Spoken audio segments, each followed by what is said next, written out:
इनकी ये मंशा थी नरेश मीणा यहाँ बैठा रहे, इसका वोट डिस्टर्ब हो, वातावरण गंदा हो और यहाँ का जो मतदाता 800 मतदाता है वो भी वोट नहीं डाले।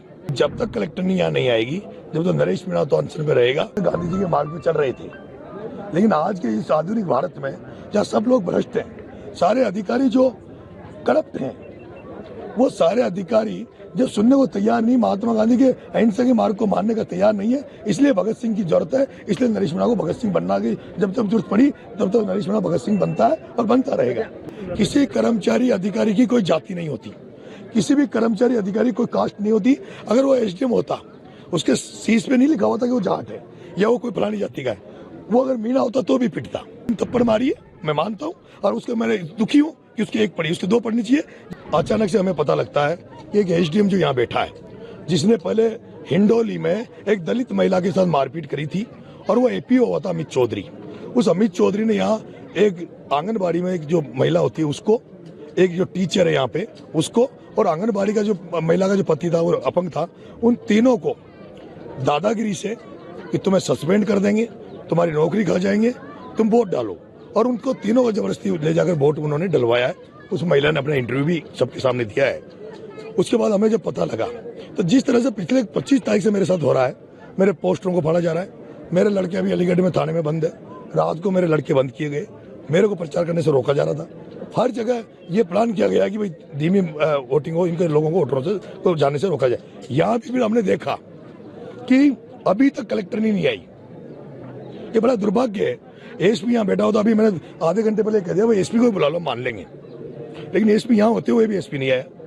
डिप्टी को भेज रहे हैं, और डिप्टी कह रहा मैं आश्वासन दे दूं 2 दिन बाद में, अगर हम लाख लोगों को लेकर अगर कलेक्टर का घेराव करेंगे इस मुद्दों को लेकर, तो कलेक्टर कहेगा मेरे पास तो सूचना नहीं थी। हम ये चाहते थे आज रिटर्न में केवल कलेक्टर सीएम को मैसेज कर दे भाई इन गाँव को देवली से वापिस उपखंड, जो इनका उनियारा से हटा के इनको देवली उपखंड किया है, जो उनियारा इनके 15 किलोमीटर पड़ता है, देवली 95 किलोमीटर पड़ता है। ये पूरा पंचायत का गांव, 8 गांव पंचायत में, उन सबका ये मुद्दा था। इन्होंने कहा भाई हमें वहां से हटाकर, तो लेकिन कलेक्टर ने हमारी अनसुनी करी और अभी तक कलेक्टर यहाँ नहीं आई है। फिर लास्टली हमने होपलेस हो गए, क्योंकि इनका ये मनसा है, इनकी ये मनसा थी नरेश मीणा यहाँ बैठा रहे, इसका वोट डिस्टर्ब हो, वातावरण गंदा हो और यहाँ का जो मतदाता 800 मतदाता है वो भी वोट नहीं डाले। क्योंकि बहिष्कार का दिन उन 3 वोट डला के फॉर्मेलिटी कर ली थी, वही बहिष्कार नहीं है, 3 वोट डल गए, जो तो ये अपनी वो करना चाहते जो कर्मचारी से डलवाए। लेकिन अब ये तय हुआ है कि जो लड़ाई हम लड़ रहे हैं उसमें वो चाहते हमसे ये थे कि वोटिंग नहीं हो, तो हमारा उनका मकसद सफल हो रहा था। ऐसे में मैंने अभी फैसला लिया है, एक सीओ साहब आए रघुवीर सिंह जी, उन्होंने कहा मैं आश्वासन दे दूं। हमने मना कर दिया, सीओ का लेवल का नहीं है, सीओ का लेवल का होता तो हम एसडीएम से बात कर लेते। हमने कहा कलेक्टर लेवल की बात है, हमने सीओ से मना कर दिया, आप आश्वासन मत दो, हमें आश्वासन की जरूरत नहीं है, हमें कलेक्टर का आश्वासन चाहिए। मैंने उसके बाद सभी गाँव वालों से कहा है आप अपना वोट चालू करें, उनका वोट डल रहा है, मैं यहाँ बैठा हूँ, मैं यहाँ अन्य बूथों पर भी जाएंगे, मैं कहीं नहीं जाऊँगा, मैं यहीं बैठा हूँ। जैसे इनकी वोटिंग खत्म होगी मैं इस गाँव से मंत्रणा करूंगा। अगर ये गाँव और 8 गाँव से, जिस पंचायत में पड़ते हैं 8 गांव, जिनकी ये समस्या है, और यही नहीं मोहम्मदगढ़ की भी समस्या है, उनको भी उनियारा से तोड़ के नगर फोर्ट में जोड़ दिया गया, देवली में जोड़ा।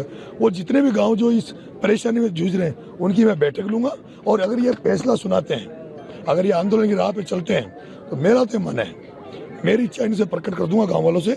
मेरी इच्छा नरेश मीणा की है कि जब तक कलेक्टर यहाँ नहीं आएगी, जब तक नरेश मीणा तो अनशन पे रहेगा, यहाँ से जाके हम हाईवे पे कूच करेंगे कलेक्टर की तरफ, और उसके बाद देखते हैं कलेक्टर। नरेश मीणा जी को गुस्सा क्यों आता है? गुस्सा इसलिए आता है, 25 तारीख से 13 तारीख तक गांधी जी के मार्ग पे चल रहे थे, लेकिन आज के इस आधुनिक भारत में जहाँ सब लोग भ्रष्ट हैं, सारे अधिकारी जो करप्ट हैं, वो सारे अधिकारी जब सुनने को तैयार नहीं, महात्मा गांधी के अहिंसा के मार्ग को मानने का तैयार नहीं है, इसलिए भगत सिंह की जरूरत है। इसलिए नरेश मीणा को भगत सिंह बनना की जब तक जरूरत पड़ी तब तक नरेश मीणा भगत सिंह बनता है और बनता रहेगा। पूरे क्षेत्र की अगर बात की जाए, बात हुई है मतदान जो है, आपके जो लोग हैं वो मतदान पे ध्यान दे रहे हैं या यहीं तक सीमित हो गए आप लोग? मेरा यहाँ कोई नहीं है, 100% मतदान हो रहा है, पूरी जी जान से लोग मतदान करने में लगे हुए हैं। मैंने सबको मना कर दिया, कस्में दे दी थी, यहाँ बाहर क्या है मैंने कस्में दे दी, यहाँ आने की जरूरत नहीं है, आप अपना अपना बूथ संभालो, मैं अकेला बहुत हूँ। आज की घटना के बाद किस तरह की उम्मीद है चुनाव परिणाम को लेकर? मैं चुनाव जीतूंगा और मुझे फर्क नहीं पड़ता। मैं इस घटनाक्रम से आज मेरा नुकसान भी हुआ होगा बड़ा, मुझे 8-10 हज़ार वोटों का नुकसान हुआ होगा, मुझे फर्क नहीं पड़ता। मैं राजनीति ऐसी कर रहा हूँ जिस राजनीति में पद कोई बड़ा अहम नहीं होता। मैं कर्नल बैंसला के पद चिन्हों पे चल रहा हूँ, मैं काशीराम के पद चिन्हों पे चल रहा हूँ, मैं लोकेंद्र सिंह कालवी के पद चिन्हों पे चल रहा हूँ, जो लोग खुद नहीं बने और जिन्होंने पहचान बनाई, जिनकी मूर्तियां लग रही है।